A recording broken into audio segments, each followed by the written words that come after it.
So today is the 13th of December 2024. We're reading from the Lankavatara Sutra, page 110. Let's see how far I can get. Can I get to page 112, hopefully? And we start out with Roman numeral LIV. Further, Mahamati, I will tell you about the various features of false imagination, parikalipita. And when you and the Bodhisattva Mahasattvas are well acquainted with each of them in a specific form, you will get away from discriminations and seeing well and knowing the way of inner realization by noble wisdom and also the ways of speculation by the philosophers.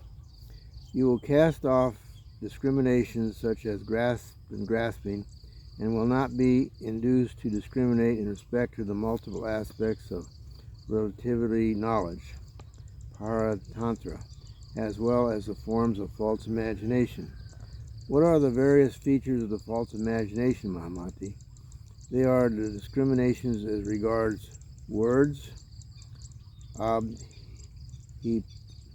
hilapa, meaning, individual marks, prakriti, that's spelled P-R-O-P-C-R-I-T-Y. I wonder if it's a typo. It's meant to be property. Maybe that C is supposed to be an E. Anyways, 5. Self, nature, cause, philosophical views, reasoning, birth, no birth, dependence, bondage, and emancipation. These, Mahamati, are the various features of the false imagination. Now, Mahamati, what is the discrimination of words? That is the becoming attached to various sweet voices and singing. This is discrimination as regards words.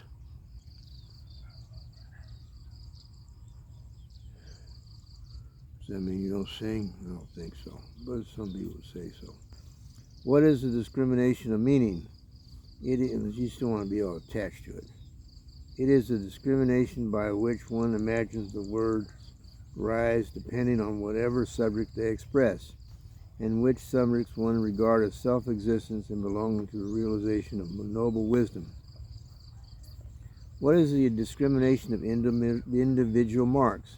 It is to imagine in whatever is denoted by words the multitudinous of individual marks which are like a mirage, and clinging tenaciously to them, to discriminate all things according to these categories: warmth, fluidity, motility, and solid. Jeez, I can't even say it. Solidity. I know that's not it. Solidity. Oh boy. What is the discrimination of property? Oh, see, that's number 4. Okay, it is property. It is to desire a state of wealth such as gold, Sirius, and various precious stones. I wonder if nowadays these expensive houses are ridiculously expensive. What is the discrimination of self-nature? It is to make discrimination according to the imaginary views of the philosophers in reference to the self-nature of all things, which they stoutly maintain, saying, this is just it, and there is no other. What is discrimination of cause? That is, to distinguish the notion of causation in reference to being and non-being, and to imagine that there are cause signs. This is the discrimination of cause. What is the discrimination of philosophical views? That means getting attached to the philosopher's wrong views and discriminations concerning such notion as being and non-being, oneness and otherness, bothness and non-bothness.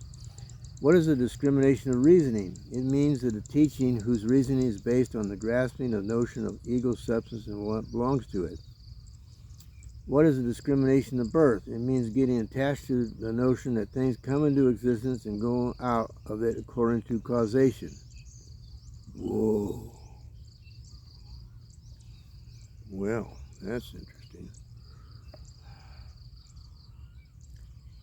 What is the discrimination of no birth? It is to discriminate that all things are from the beginning unborn, that is, the causeless substances which are not, come into existence by reason of causation. What is the discrimination of dependence? It means the mutual dependence of gold and other filament which is made of gold. What is the discrimination of bondage and emancipation? It is like imagining that there is something bound because of something binding, as in the case of a man who, by help of a cord, ties a knot or loosens it. These Mahamati are the various features of the false imagination to which all the ignorant and simple-minded ones cling, imagining that these things are or are not. Those attached to the notion of relativity are attached to the notion of multitudinous of things rising from the false imagination. It is like seeing varieties of objects dependent on Maya, but these varieties, thus revealing themselves, are discriminated by the ignorant as something other than Maya itself, according to the way of their thinking. Now Mahamati Maya and the varieties of objects are neither different nor one. If they were different, varieties of objects would not have Maya for their cause. If Maya were one with varieties of objects, there would be no distinction between the two, but there is the distinction in these two, and varieties of objects are neither one nor different. For this reason, you and the Bodhisattva Mahasattva should never give yourselves up to the notion of being and non-being. Well, there you have that. My voice is shot. Hopefully I'll find LB, page 12, next time. Let's see if that happens. Boom.